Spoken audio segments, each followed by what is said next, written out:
సంస్కృతి ఇందులో మానవ బంధాలకు తప్ప మరో దానికి చోట్లేదు. దేవుణ్ణి సైతం తిరస్కరించి మానవుణ్ణి ప్రతిష్ఠించిన జాతి హిందూ జాతి. మానవుణ్ణి దేవుణ్ణి చేసిన జాతి. దేవుడు జీవుడు సమస్య కాదు, జీవుడు దేవుడు కావాలి. అలా బోధించిందండి అద్వైతాన్ని. ఇక్కడ అహం బ్రహ్మాస్మి తత్వమసి. ఈ జీవుడు కరుణనే జీవుడు ఇవాళ దేవుడు స్థాయిలో మాట్లాడుతున్నాడు. నేను నా సంపూర్ణమైన మద్దతు కరుణుడికి.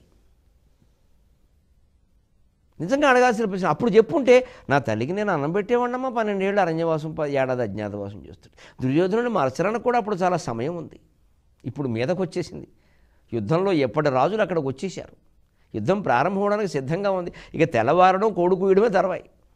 ఇప్పుడు నన్ను ఇబ్బంది పెట్టడం కాకపోతే నిజంగా జరిగే విషయమేనా ఇది? ఇక్కడే ఒక్క మాట మీరు గమనించండి. ఇరువురు కూడా వాదన కోసమే మాట్లాడుతున్నారు. అప్పుడు చెప్పడం ఆవిడ పరిస్థితులకు సరైంది కాదు. ఎందుకంటే అప్పుడు చెప్తే కూడా ఏమొస్తుందంటే నింద. ఈవేళ ఎలా మాట్లాడుతున్నాడు కానీ అప్పుడే చెప్తే ఏమొస్తుందంటే వాళ్ళ పిల్లలు అరణ్యానికి వెళ్ళిపోయారు కదండి, ఇవిడికి దిక్కు దివాణం లేక ఇక్కడికి వచ్చిందంటారు. ఊళ్ళో వాళ్ళు అంటారు కరుణ మాట ఎలా.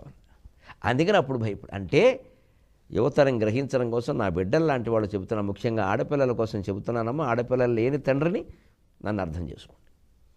ఒక తప్పు చెయ్యాలని అనిపించినప్పుడే 10 సార్లు ఆలోచించాలి. చేసేశాక ఆ విషవలయంలో పడిపోయాక ఇంక అంతే, అది ఇంకేం చేయలేవు. ఇంకా అది అలా వెళ్ళిపోవలసిందే ఆ జీవితం. అది ఇంకా దానికి రాజమండ్రి గోదావరి మెట్లే దిక్కు అంతే, కూర్చోవడం చేయి చాపడం అంతే. ఇంకా ఎటెడుతుందో తెలియదు. ఇంక అది ఆ స్థితి రాకుండా జాగ్రత్త పడాలి ప్రతి యువతి, ప్రతి యువకుడు. నీ చదువుకి సార్థకత అది. ఇవాళ ద్రోహాలు, మోసాలు, నేరాలన్నీ చదువుకున్న వాళ్ళ వల్ల జరుగుతున్నాయి, చదువు రాని వాళ్ళ వల్ల జరగట్లేదు. పైగా చదువు రాకుండా వ్యవసాయం చేసేవాళ్ళు మనం అవమానిస్తున్న వ్యవసాయదారుల కుటుంబాల్లో పుట్టిన వాళ్ళు వ్యవసాయదారులకి పిల్లనివ్వడానికి సిద్ధంగా లేరు. ఎందుకని? పట్టణాల్లో ఉండే అమ్మాయిలు ఎవరు మరి ఎంసీఏలు, ఎంబీఏలు చేసిన వాళ్ళు రైతులు చేసుకోరుగా. మా ఆయన పంచి కట్టుకుంటే మాకు అవమానం, మట్టి ముట్టుకుంటే అవమానం. మరే మట్టిలోంచి పుట్టలేదు మనం, మట్టిలో కలవం. మట్టిలోంచి పుట్టిన వరి ధాన్యం కాదు మనం తింటున్నది, బంగారం తింటున్నాం మనం ఇక్కడ. అసలు మన బుద్ధే మట్టి కొట్టుకు